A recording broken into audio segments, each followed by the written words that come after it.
युवा आज का इतने प्रभावशाली व्यक्तित्व का हो सकता है सोचा नहीं था, और ना ही उम्मीद थी मुझे।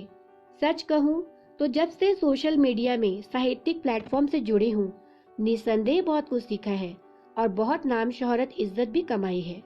एक से बढ़कर एक गुणीजनों का साथ और मार्गदर्शन भी मिला। यहाँ मैं उन गुणीजनों को दो वर्गों में विभाजित करना चाहूंगी, युवा और मिडिल एज्ड वर्ग।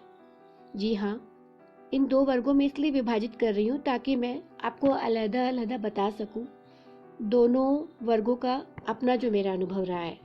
पहले बात करते हैं युवा वर्ग की।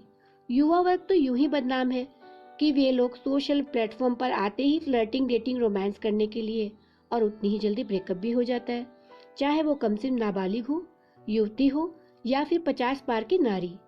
As the number. शायद लगता है कि ये स्लोगन इसी वर्ग ने प्रचलित किया है, हर एक के जबान पे होता है।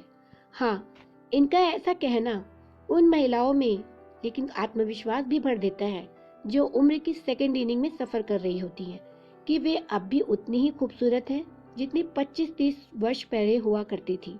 परंतु वो कहते हैं ना कि एक मछली पूरे तालाब को गंदा कर देती है, बस वही बात है। सारे युवाओं को आप जुर्म के कटघरे में खड़ा नहीं कर सकते जनाब। मैं आपको अपना अनुभव बता रही हूँ। मुझे इस वर्ग से बहुत सपोर्ट मिला, जबकि अधेड़ उम्र के मित्रों से उनके व्यवहार, उनकी नीयत को देखकर घोर निराशा हुई।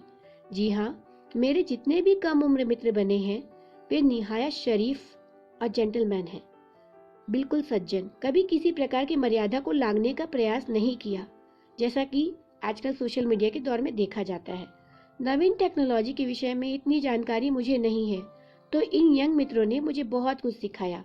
वीडियो बनाने से लेकर बहुत सी तकनीकी बातें बताई। उनका मार्गदर्शन और साथ पाकर यहाँ तक पहुँच पाई हूँ मैं बहुत प्रसन्न हूँ कि हमारे देश का भविष्य आगे अति उज्जवल होने वाला है, और ये भी संभव है कि वे कांधे, वे हाथ भविष्य में देश की शासन प्रणाली को बखूबी संभाल पाएंगे।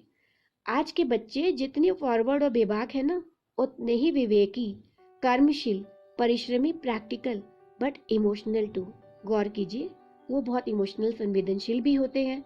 सही और गलत के परिणाम की व्याख्या बखूबी जानते हैं। उनकी माएँ भी कहती हैं उनसे कि अरे कोई लड़की पसंद कर ले, उम्र हो गई, विवाह कर ले, मगर विवाह की शीघ्रता नहीं होती उन्हें। वो अभी अपना करियर बनाने में लगे होते हैं और ऐसे प्लेटफॉर्म पर गर्लफ्रेंड बनाने में यकीन नहीं रखते। प्रेम का अर्थ उनके लिए सचमुच जीवन है और निभाने में यकीन रखते हैं। ये देखकर मैं सोचने पर मजबूर हो गई दोबारा कि आजकल ऐसे बच्चे कहाँ मिलते हैं। और क्योंकि इस जर्नी में मेरे कुछ मिडिल एज्ड भी थे, अधेड़ उम्र के जो मित्र हैं वो भी थे, उनसे परिचय हुआ। मेरा काम ही ऐसा है लेखन का। मैं ये देखकर काफी हैरान हुई। उम्र की होड़ में ये बुढ़ापे के खोल में छुपे रंगीले मंचले नौजवान से कम नहीं, जो अपनी आधी अधूरी अतृप्त कामनाओं को पूर्ण करने हेतु ऐसा भद्दा और भौंडा खेल खेलते हैं कि आपकी आंखें देखकर फटी की फटी रह जाएंगी।